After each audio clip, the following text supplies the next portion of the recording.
What's that for? Who knows?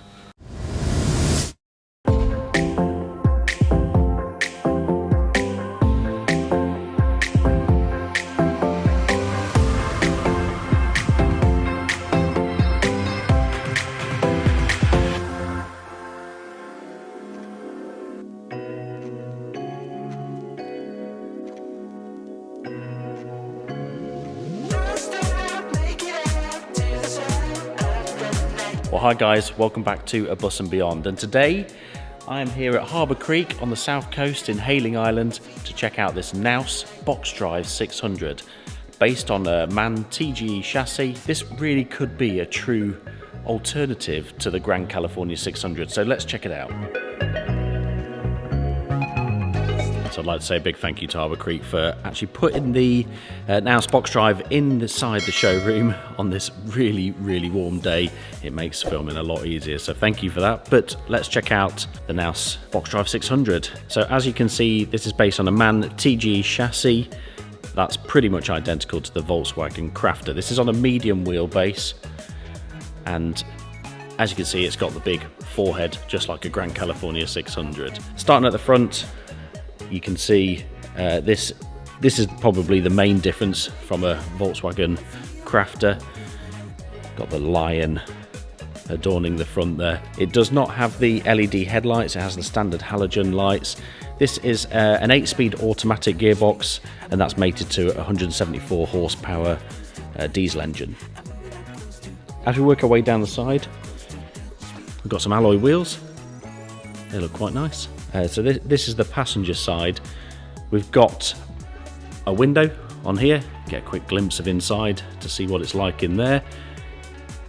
This window is part of the shower area, which we'll have a look at. So underneath the window on the side there, you've got, that's the outlet, well, the inlet and the outlet for the Truma diesel heater. That does the hot water and also the heating inside.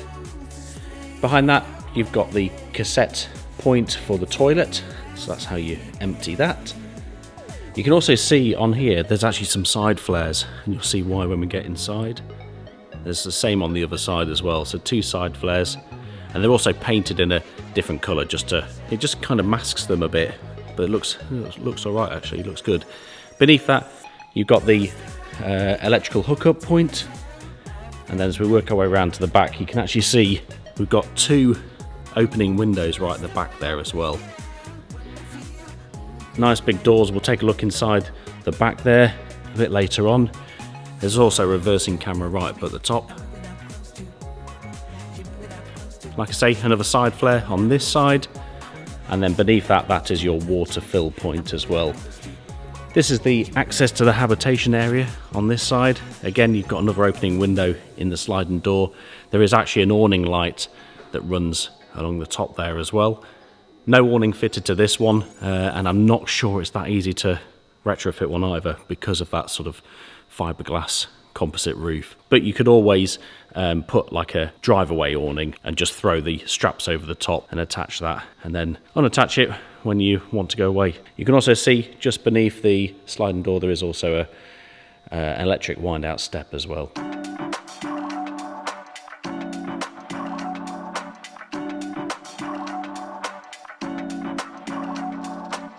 Right, more importantly, I know you all want to see what's inside, and let's have a look to see if it is a good alternative to the Grand California. Let's take a look.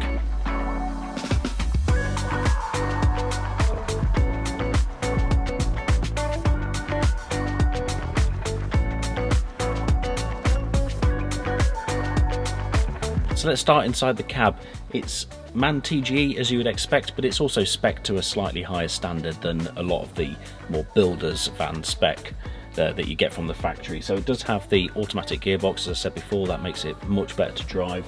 It's got things like a heated steering wheel, air conditioning as well, that is not standard.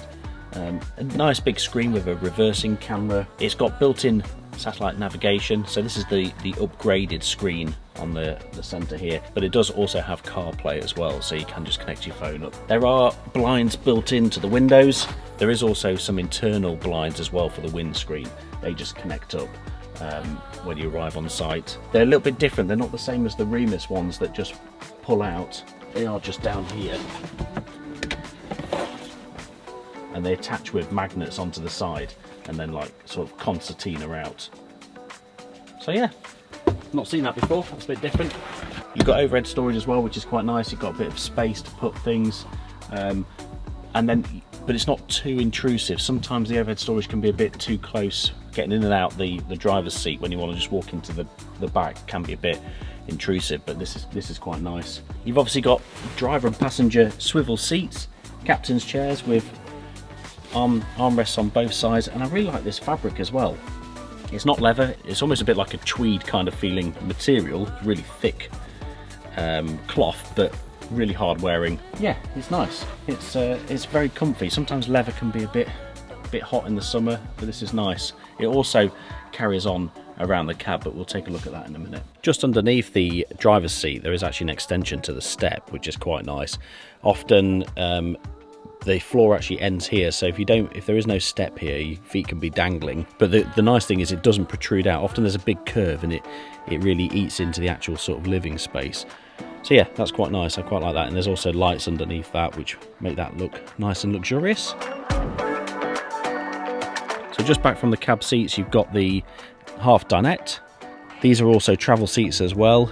Underneath that is the boiler, the Truma boiler, which controls your heating and your hot water. There is an access panel here, but it really is just for, it's not storage, it's just for services. But yeah, you can see that underneath there. The table does detach. If you don't want it there, you can lift it up and take it off. And the table does have this extension bit as well. You can tell it's a brand new van because bits like that are a little bit stiff. So it just means that the driver can sit and also eat their dinner alongside everyone else. Underneath the table there is actually a little cubby hole where you could hide your sweets.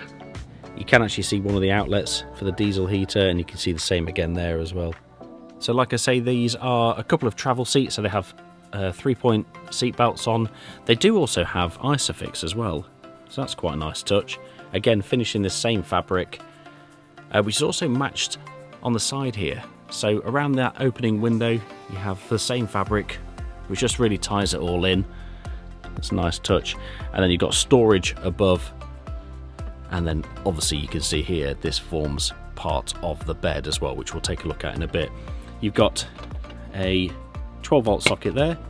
That is just access to cabling if you were to have a TV mounted on the side here. There's a 3-pin plug and then various light switches, all built into this one unit here. Same underneath as well, you do actually have light switch underneath there, which I think is just a mirror image of that setup. Above the light switch you've got a reading light, and that is for when you're in bed mainly. And then right up at the top there is actually an opening skylight as well. This does have a fly screen and blackout blind as well. If you're wanting to read whilst sat down here, you've got a reading light underneath, and that also sort of rotates right round, so you could use it whilst sat this side as well.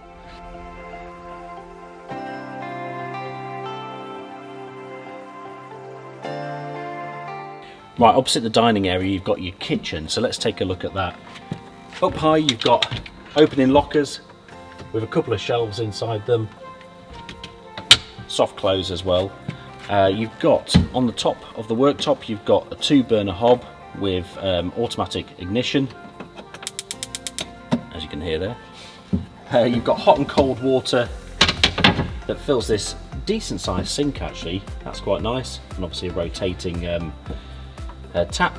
So underneath the sink you've got 3 drawers. Top one is your cutlery drawer, decent size actually. It's also got that in. What's that for? Don't know, maybe we'll find out in a bit. Next one down, again, really good size and really well finished as well. And then you've got a really big drawer at the bottom, so that'll be for your pots and pans.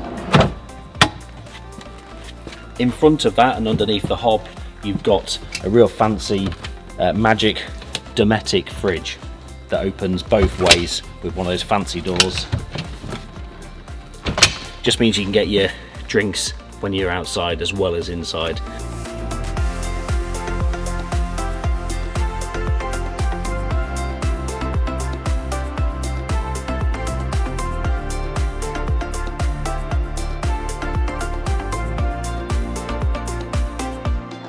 And then back from those 3 drawers, you do also have a big cupboard as well.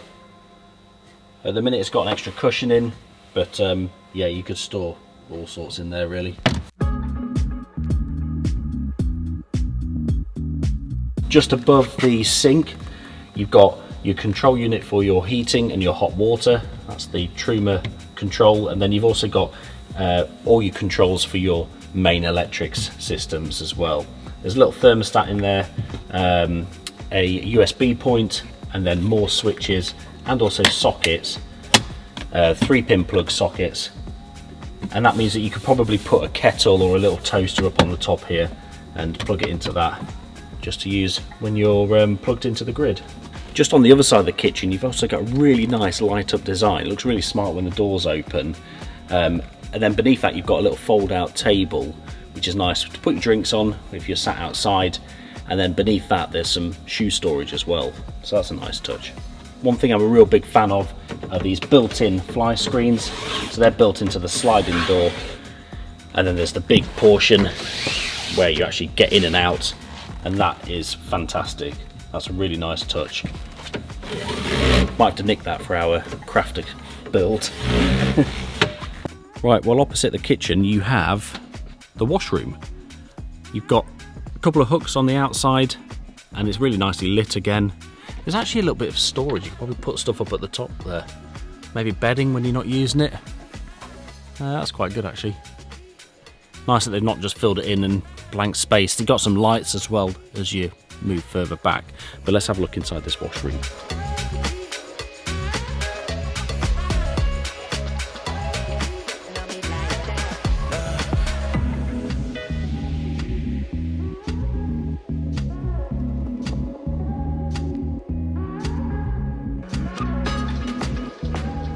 So this is actually a really nice washroom. I like the fact that there's a couple of mirrors, which makes it feel really big.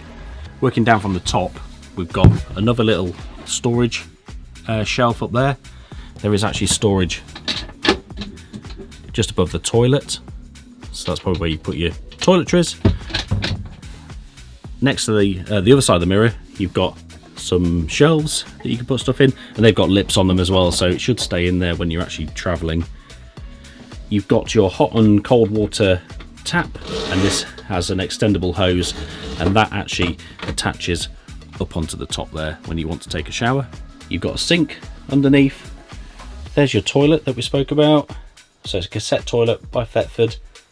And then you've got a window, and you don't always see windows inside shower rooms, so that's quite nice. It is an opening window, so that keeps some ventilation in here. However, that is not the only ventilation. You do also have a vent out the top as well. So that's where you put your loo roll when you're using the loo, and then you've got a real big shower tray at the bottom. And what's really clever about this is you don't want to get your loo roll all wet when you have a shower, so you undo this and then pull, and then out it folds. Then you have like an extra piece here, and that then folds back and magnets shut, and then you've got a much bigger area to have your shower. That's really cool. And the good thing about that as well is obviously that mirror is going to get very, very wet, but there's a mirror on the side of there, so at least you can still see yourself when you close it back up. When you do actually shut the door, you do have a shower curtain as well that you just pull across, just to protect your door from getting wet. But yeah, that's a nice touch actually. That's that just stops everything getting absolutely soaked.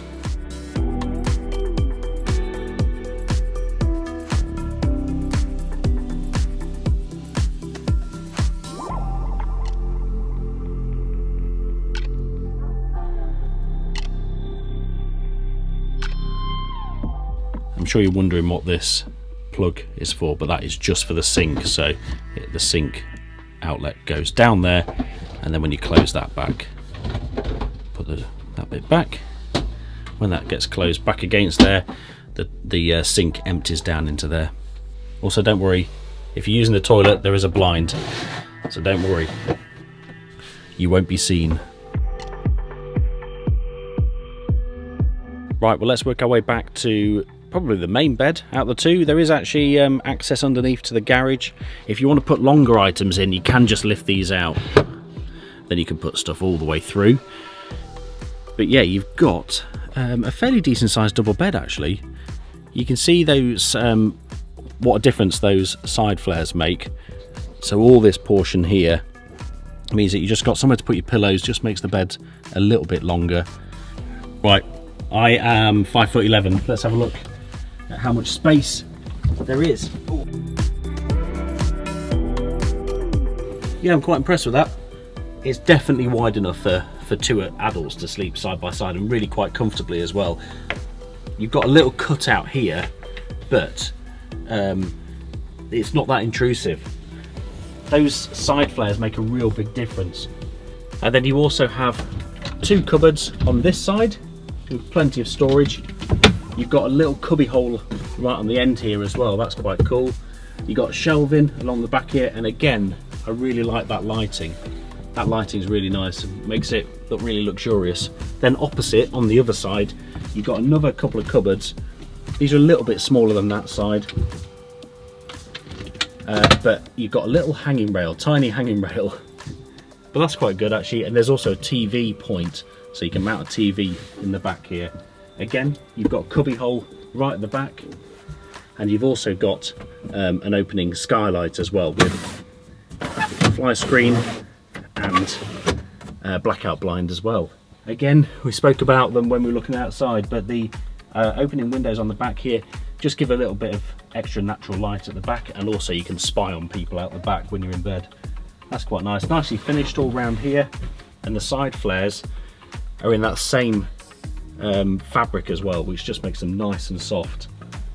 But yeah, I'm impressed actually. It's a good sized space. Also, mustn't forget that there are a couple of reading lights, and then you've also got controls for all the other lighting inside the camper van as well. These reading lights are just touch sensitive on the back there. Now, because there is actually a cutout for the washroom here, this side flare you don't get as much use of that space as you do on this side. I think this is why you would have your head this end. Also, I mean, the reading lights are this end, so I'm sure they know that you're more like to sleep with your top half this end and your bottom half this end. But yeah, I'm quite impressed with that. Quite cozy. I think if you're used to things like a normal California or just a normal, you know, T6 pop top camper, I think you'd be used to the width of those bottom beds. I think this is pretty similar to that. It might even be a little bit wider actually. It's not bad at all. I should also mention that these panels, the bed frame itself, do lift up, so you can also take them out or just stand them up and then fit bicycles in the back here as well. Right, well, this is one place where the Knaus BoxDrive definitely wins over the Grand California 600, and it's this extra double berth bed. Yes, that's right, you can actually sleep two people up here, unlike the Grand, which, yeah, it's definitely one small person pretty much. To access this, you just lift up and then down it slides, and then it's stored in the back, but there is actually a ladder that drops down, and you do need that because it's a long way up. But you have a nice, good size double bed up the top here. That's really good. That is far better than the kind of grandchildren bed, I think it's called, inside the Grand California. This is much more usable, and it's still plenty high enough that you've got plenty of access underneath. Look, I can easily go underneath, sit down, and if the children are asleep up the top there, you have plenty of space to sit down here. You can see here actually that it's a slatted base. You just see part of that. You can still access the toilet easily enough, and those of you that are sleeping up here get a lovely view of the sky through this skylight as well. That's nice. Got a couple of those reading lights on either side, and yeah, you can just see the sort of the hinge mechanism of how it all works. So yeah, I'm impressed with that. That is really, it makes it a true 4-berth, this, definitely.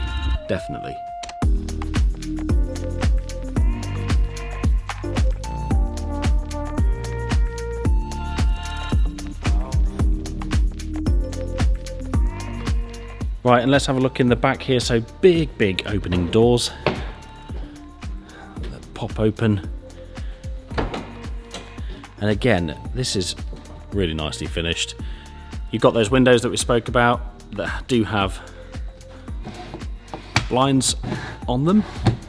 And then you've also got a little storage cubby hold, one either side. You just put, I don't know, hook up cables, that kind of thing in there. So in the back here, again, it's nicely upholstered. You've got a light switch. That's quite nice, actually. Makes getting things out the back here a bit easier. That's the ladder for getting up into the top bed there. Again, a slatted base on the back here as well, I should say. So this bed does have a slatted base, making it nice and comfy. It's a nice thick mattress as well. You've got more sockets, so 12 volt and then a 230 volt. You've got little shelves, a cubby hole in the back. There's also tie down points that they put in, so same on either side. So if you are putting bicycles in the back here, you can tie them down. And then you can see there is a point for the diesel heater in the back here. That's what that is there. And then this is just part of your electrics. Yeah, you got your fuse box. You see everything's, that's come from Germany. Everything's in German. Isolators, and then can anyone tell me what this is? I'm guessing it's an inverter, Dometic. But yeah, that's a decent sized garage. You can fit plenty of tables and chairs in there. I like the fact that they've given extra space in places. So you know, inside there, oh, that's your water tank in there. Yeah, it's quite nice to see that. Just extra space. They don't just fill it up with void. You know, you can actually then use that and put stuff on the top there if you wanted to. But just before I go, I found out what that pole is for that was in the cutlery drawer. With the extra cushion that was in the garage, you use that pole on the bottom of the table, put the table in the lower position, and then you get an extra berth as well. That's pretty good, isn't it? So what you could do is you could always have, you know, if you've got a small child, they could sleep here, and then you've got even more space up at the top. Yeah, you know, it just gives a bit more flexibility. There's still only 4 travel seats, but at least you've got almost like 5 berths, really. I'm impressed. So there we have it. That is the Knaus BoxDrive 600. What do you think? Would you rather have this over the Grand California 600? This particular one is $88,200, so pretty similar price really to the Grand California. I think that extra double bed at the top, I think that almost means it's a bit of a no-brainer, don't you think? Let us know in the comments below which one you would pick out the two. And also, if you are interested in this, they've got 2 here as well. There's a grey one. That also looks quite nice. Yeah, if you are interested, make sure you check out Harbour Creek. Their website is linked in the description below. And a huge thank you to Harbour Creek for letting us film the Knaus BoxDrive. Anyway, thank you so much for watching. If you've liked this video, please hit that thumbs up button, and also please do hit subscribe and consider following us on our journey of looking around various different camper vans like this, but also following us on our build of our Volkswagen Crafter. Thank you so much for watching, and we shall see you in the next video. Cheers.